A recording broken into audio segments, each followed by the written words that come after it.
ನಮಸ್ಕಾರ. ಭಾರತದಲ್ಲಿ ಯಾರು ವೈದ್ಯಕೀಯ ಶಿಕ್ಷಣ ಮಾಡ್ಬೇಕು ಅಂತಿದ್ದಾರೋ ಅವರಿಗೊಂದು ಗಮನಾರ್ಹ ಸುದ್ದಿ ಇದೆ. ಹೌದು. ಮುಂದಿನ ಕೆಲವು ವರ್ಷಗಳಲ್ಲಿ ಈ ಕ್ಷೇತ್ರದಲ್ಲಿ ದೊಡ್ಡ ಬದಲಾವಣೆ ಆಗೋ ತರ ಕಾಣಿಸ್ತಿದೆ. ಮೊದಲು ಆ ದೊಡ್ಡ ಸಂಖ್ಯೆ ಬಗ್ಗೆ ಮಾತಾಡೋಣ. ಅಂದ್ರೆ ಮುಂದಿನ 5 ವರ್ಷಗಳಲ್ಲಿ ಬರೋಬ್ಬರಿ 75,000 ಹೊಸ ಮೆಡಿಕಲ್ ಸೀಟ್ಗಳು. ಹೌದು, 75,000. ಇದು ಎಂಬಿಬಿಎಸ್ ಮತ್ತು ಎಂಡಿಎಂಎಸ್ ಎರಡೂ ಸೇರಿ ಅಂತ ಹೇಳ್ತಿದ್ದಾರೆ, ದೇಶದಾದ್ಯಂತ. ಹೌದು, ಇದು ನಿಜಕ್ಕೂ ಒಂದು ದೊಡ್ಡ ಸಂಖ್ಯೆ. ಇದು ಯಾರಿಗೆ ಜಾಸ್ತಿ ಇಂಪ್ಯಾಕ್ಟ್ ಆಗುತ್ತೆ?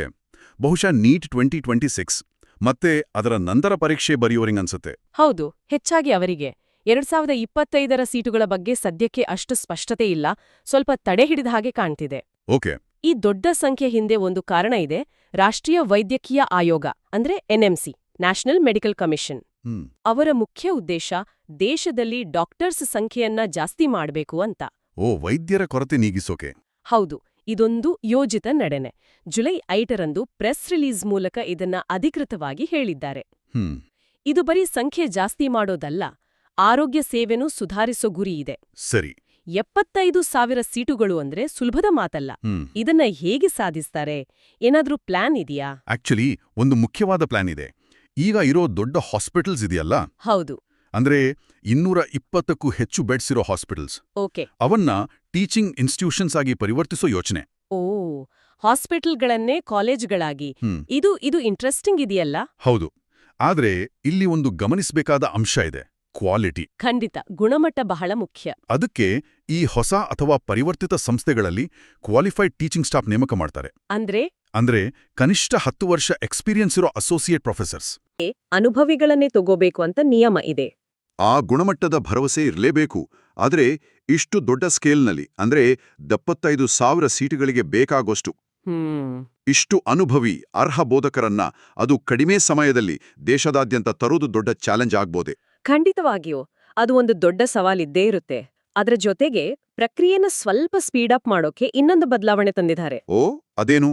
ಹೊಸ ಸರ್ಕಾರಿ ಮೆಡಿಕಲ್ ಕಾಲೇಜುಗಳಿದೆಯಲ್ಲ, ಅವು ಈಗ ಯುಜಿ ಅಂದ್ರೆ ಪದವಿ ಮತ್ತೆ ಪಿಜಿ ಸ್ನಾತಕೋತ್ತರ 2 ಕೋರ್ಸ್ಗಳನ್ನ ಒಂದೇ ಸರಿ ಶುರು ಮಾಡ್ಬೋದು. ಹಾಗಾದ್ರೆ ಇದು ಬರೀ ಹೆಚ್ಚು ಸೀಟುಗಳಲ್ಲ, ಸಂಸ್ಥೆಗಳನ್ನ ಸ್ಥಾಪಿಸೋ ಪ್ರಕ್ರಿಯೆನೂ ವೇಗ ಮಾಡೋ ಪ್ರಯತ್ನ. ಹೌದು, ಖಂಡಿತ. ಹಳೆ ಸಿಸ್ಟಮ್ನಲ್ಲಿ ಮೊದಲು ಯುಜಿ ಶುರುವಾಗಿ ಆಮೇಲೆ ಕೆಲವು ವರ್ಷ ಬಿಟ್ಟು ಪಿಜಿಗೆ ಪರ್ಮಿಷನ್ ಸಿಕ್ತಿತ್ತು. ಹೌದು. ಈಗ ಎರಡನ್ನು ಒಟ್ಟಿಗೆ ಶುರು ಮಾಡೋದ್ರಿಂದ ಟೈಮ್ ಸೇವ್ ಆಗತ್ತೆ, ವಿಸ್ತರಣೆ ಬೇಗ ಆಗತ್ತೆ. ಸರಿ. ಅಷ್ಟೇ ಅಲ್ಲ, ಪಿಜಿ ಕೋರ್ಸ್ ಶುರು ಮಾಡೋ ನಿಯಮಗಳನ್ನು ಸ್ವಲ್ಪ ಈಸಿ ಮಾಡಿದ್ದಾರೆ. ಹೇಗೆ? ಮೊದಲು 3 ಜನ ಟೀಚರ್ಸ್, ಒಬ್ಬ ಸೀನಿಯರ್ ರೆಸಿಡೆಂಟ್ ಬೇಕಿತ್ತು. ಈಗ ಕೇವಲ 2 ಟೀಚರ್ಸ್ ಇದ್ರೆ ಸಾಕು, 2 ಸೀಟುಗಳೊಂದಿಗೆ ಶುರು ಮಾಡಬಹುದು. ಇದು ಗಮನಾರ್ಹ ಸರಳೀಕರಣ. ಪಿಜಿ ಸೀಟುಗಳು ಜಾಸ್ತಿ ಆಗೋಕೆ ಸಹಾಯ ಆಗುತ್ತೆ. ಹೌದು, ಅದೇ ಉದ್ದೇಶ. ಈ 75,000 ಸೀಟುಗಳಲ್ಲಿ ಗವರ್ನ್ಮೆಂಟ್ ಮತ್ತೆ ಪ್ರೈವೇಟ್ ಸೀಟುಗಳ ಅನುಪಾತ ಏನಾದ್ರೂ ಗೊತ್ತಿದೆಯಾ? ಇದು ಎಂಬಿಬಿಎಸ್ ಪಿಜಿ ಎರಡಕ್ಕೂ ಸೇರಿದ್ದ? ಹೌದು, ಈ 75,000 ಒಟ್ಟು ಸಂಖ್ಯೆ ಎಂಬಿಬಿಎಸ್ ಮತ್ತೆ ಪಿಜಿ ಎರಡೂ ಸೇರಿ. ಗವರ್ನ್ಮೆಂಟ್ ಪ್ರೈವೇಟ್ ಸೀಟುಗಳ ನಿಖರವಾದ ವಿಂಗಡಣೆ ಇನ್ನೂ ಸ್ಪಷ್ಟವಾಗಿಲ್ಲ. ಆದ್ರೆ ಸರ್ಕಾರಿ ಆಸ್ಪತ್ರೆಗಳನ್ನೇ ಬೋಧನಾ ಸಂಸ್ಥೆಗಳಾಗಿ ಮಾಡೋದ್ರಿಂದ ಸರ್ಕಾರಿ ಸೀಟುಗಳ ಪಾಲು ಗಣನೀಯವಾಗಿ ಜಾಸ್ತಿ ಆಗೋ ಸಾಧ್ಯತೆ ಇದೆ. ಅದು ಒಳ್ಳೆ ವಿಷಯ. ಒಟ್ಟಿನಲ್ಲಿ ನೋಡೋದಾದ್ರೆ ಇದು ಮೆಡಿಕಲ್ ಎಜುಕೇಷನ್ ಅನ್ನ ಹೆಚ್ಚು ಆಕ್ಸೆಸಿಬಲ್ ಮಾಡೋಕೆ ಮತ್ತೆ ದೇಶದಲ್ಲಿ ಡಾಕ್ಟರ್ಸ್ ಕೊರತೆ ನೀಗಿಸೋಕ ಒಂದು ಮಲ್ಟಿ ಪ್ರಾಂಗ್ ಸ್ಟ್ರಾಟಜಿ ತರ ಕಾಣ್ತಿದೆ. ಬೇರೆ ಏನಾದ್ರೂ ಗಮನಿಸಬೇಕಾದ ಅಂಶಗಳು ಇವ್ಯಾ ಈ ನಿಯಮಗಳಲ್ಲಿ? ಕೆಲವು ಇವೆ, ಸಣ್ಣವಾದ್ರೂ ಮುಖ್ಯವಾದವು. ಮೊದಲು ಅನಾಟಮಿ, ಫಿಸಿಯಾಲಜಿ, ಬಯೋಕೆಮಿಸ್ಟ್ರಿ ಈ ವಿಭಾಗಗಳಲ್ಲಿ ಮಾತ್ರ ಎಂಎಸ್ಸಿ ಪಿಎಚ್ಡಿ ಅರ್ಹತೆ ಇರೋರ್ನ ಬೋಧಕರಾಗಿ ನೇಮಿಸಬಹುದಿತ್ತು. ಹೌದು. ಈಗ ಲಿಸ್ಟ್ಗೆ ಮೈಕ್ರೋಬಯಾಲಜಿ ಮತ್ತೆ ಫಾರ್ಮಕಾಲಜಿ ವಿಭಾಗಗಳನ್ನು ಸೇರಿಸಿದ್ದಾರೆ. ಅದು ಒಳ್ಳೇದು. ಹೌದು. ಇನ್ನೊಂದು ಅಂದ್ರೆ ಪ್ರೀಕ್ಲಿನಿಕಲ್ ಮತ್ತೆ ಪ್ಯಾರಾಕ್ಲಿನಿಕಲ್ ವಿಷಯಗಳಲ್ಲಿ ಸೀನಿಯರ್ ರೆಸಿಡೆಂಟ್ ಆಗಿ ನೇಮಕ ಆಗೋಕೆ ಗರಿಷ್ಠ ವಯಸ್ಸನ್ನ 50 ವರ್ಷಕ್ಕೆ ಏರಿಸಿದ್ದಾರೆ. ಹಾಗೆ ಸ್ನಾತಕೋತ್ತರ ಪದವಿ ಇರೋರು ಟ್ಯೂಟರ್ ಅಥವಾ ಡೆಮಾನ್ಸ್ಟ್ರೇಟರ್ ಆಗಿ ಕೆಲಸ ಮಾಡಿದ್ರೆ ಆ ಅನುಭವವನ್ನು ಈಗ ಅಸಿಸ್ಟೆಂಟ್ ಪ್ರೊಫೆಸರ್ ಹುದ್ದೆಗೆ ಪರಿಗಣಿಸಲಾಗುತ್ತೆ.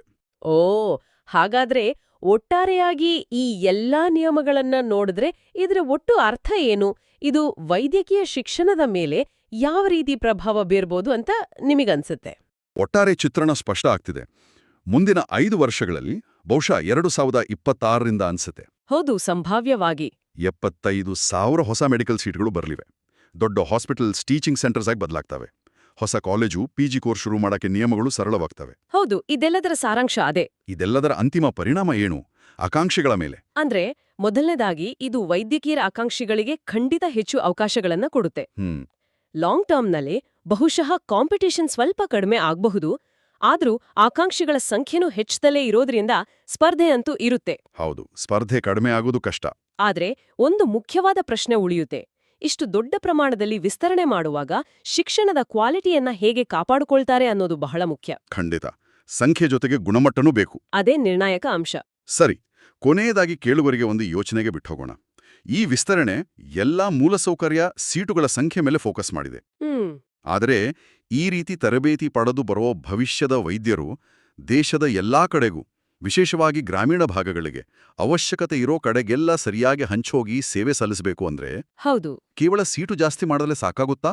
ಅಥವಾ ಇದರ ಆಚೆಗೆ ಬೇರೆ ಏನು ಕ್ರಮಗಳು ಬೇಕಾಗ್ಬೋದು? ಇದ್ರ ಬಗ್ಗೆ ಯೋಚಿಸಿ.